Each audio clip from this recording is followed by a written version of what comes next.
कक्षा 10वीं के अक्टूबर माह का असाइनमेंट का उत्तर बना लेते हैं। तो इसमें जितने भी प्रश्न हैं ना, उन सभी प्रश्नों के उत्तर बहुत ही आसानी से गाइड और बुक में मिल रहा है। तो अगर आप इसका आंसर ढूंढना चाहते हो गाइड या बुक में, तो वो बहुत ही आसानी से आपको मिल जाएगा। फिलहाल तो मैं इसका आंसर वहीं से ढूंढ के दे रहा हूँ, तो आपको अलग से ढूंढने की ज़रूरत नहीं है। अब मैं जो बता रहा हूँ बस आपको उसको लिखना होगा। तो चलो पहला देख लेते हैं। निम्नलिखित को संक्षेप में लिखिए। तो इसमें है, पहला है अयस्क है, दूसरा है खनिज है, तीसरा है धातुमल है और चौथा है गालक है। तो पहले अयस्क के बारे में लिख लेते हैं। तो अयस्क किसे कहते हैं?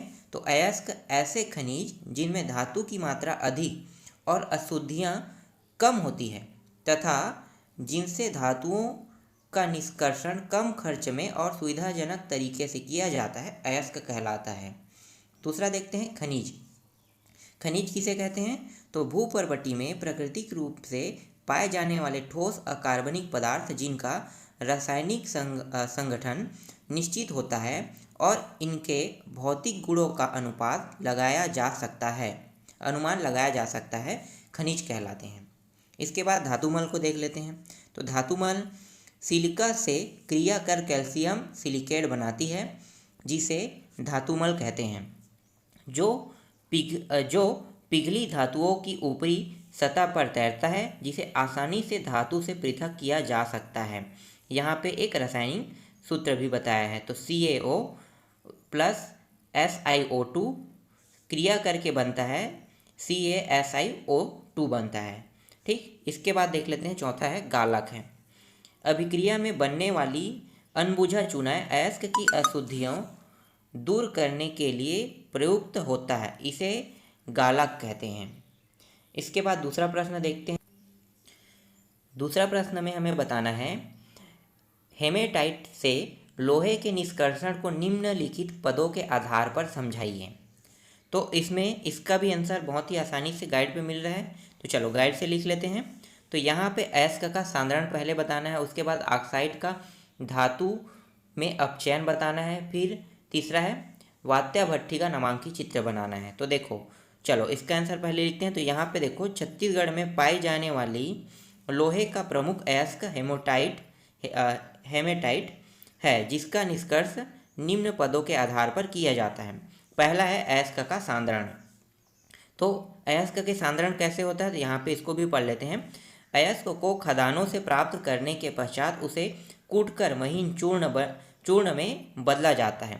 गुरुत्व पृथक्करण विधि द्वारा इसका सांद्रण किया जाता है। तो आपको बस इतना ही इसमें लिखना है। इसके बाद दूसरा देखते हैं, ऑक्साइड का धातु में अपचयन लिखना है।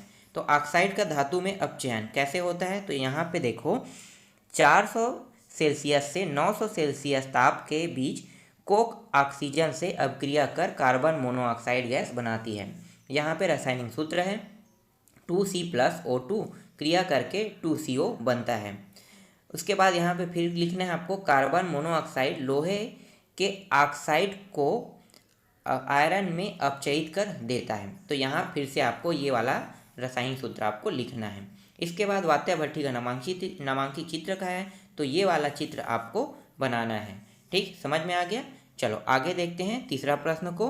तो तीसरा प्रश्न में हमें धातु और अधातु में कोई 4 अंतर लिखना है। तो धातु और अधातु में 4 अंतर में आपको इस अंतर को आपको लिख लेना है।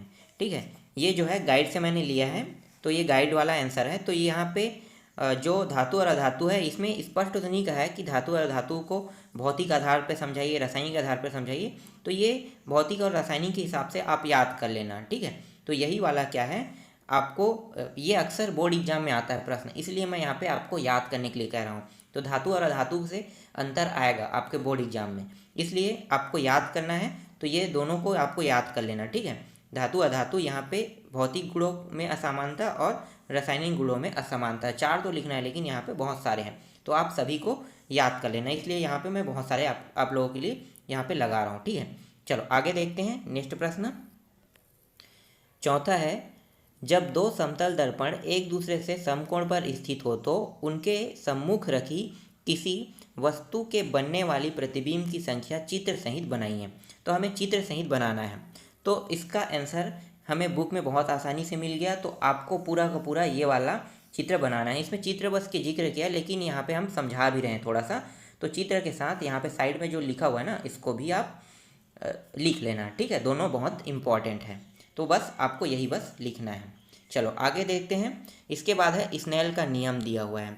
तो स्नेल का नियम ये बहुत ही सरल क्वेश्चन है, बहुत ही आसानी से इसे हम बना सकते हैं। तो स्नेल का नियम क्या होता है? आपतन कोण की ज्या और अपवर्तन कोण की ज्या का अनुपात स्थिर अंक होती है, इसे स्नेल का नियम कहा जाता है। यहाँ पे अपवर्तनांक को म्यू से दर्शाया जाता है, बराबर साइन आई और साइन आर। तो स्थिरांक को माध्यम का अपवर्तनांक कहते हैं। तो यही है स्नेल का नियम है। नेक्स्ट प्रश्न देखते हैं। इसके बाद क्या है? इसके बाद यहाँ पे दिया हुआ है, इसमें ब प्रश्न है, एक मछली तालाब की सतह से 75 सेंटीमीटर गहराई पर प्रतीत होती है, तो सतह से उसकी वास्तविक गहराई बताइए। तो ये वाला आंसर आपको लिखना है, ठीक है। यहाँ पे पहले से पूरा गाइड में पूरा प्रश्न, जितना भी इसमें प्रश्न दिया है वो बहुत ही आसानी से गाइड में मिल गया। तो ये गाइड से मैंने लिया है, तो ये आंसर आपको लिखना है। तो इस तरह से विज्ञान का असाइनमेंट पूरा कंप्लीट हो गया।